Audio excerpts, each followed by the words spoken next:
እግዚአብሔር ሲያዝ ሰይጣን እንኳን ይታዘዛል። በአንድ መንደር ውስጥ የምትኖር እጅግ በጣም ድሃ የሆነች አንዲት ሴት ከእግዚአብሔር እርዳታን ለመጠየቅ ወደ አንድ የሬዲዮ ጣቢያ ደወለች። ይህንን የሬዲዮ ፕሮግራም እያዳመጠ የነበረ እምነት የሌለው አንድ ሰው በሴትየዋ ላይ ሊቀልድ ወሰነ። የሴትየዋንም አድራሻ ከሬዲዮ ጣቢያው አግኝቶ ጸሐፊው ብዙ የምግብ ነገሮችን ለሴትየዋ እንድትወስድለት አዘዛት። ነገር ግን ይህንን መመሪያ ሰጣት።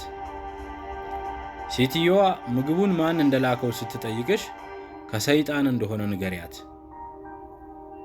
ጸሐፊውም የሴትየዋ ቤት ስትደርስ ሴትየዋ በተደረገላት እርዳታ በጣም ደስተኛና አመስጋኝ ነበረች።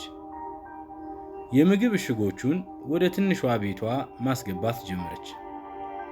ከዛም ጸሐፊዋ ምግቡን ማን እንደላከው ማወቅ አትፈልጊም ስትል ጠየቀቻት። ሴትየዋም እንዲህ ስትል መለሰች፣ አይ ግድ የለኝም፣ ምክንያቱም እግዚአብሔር ሲያዝ ሰይጣን እንኳን ይታዘዛል አለቻት። ሻሎም።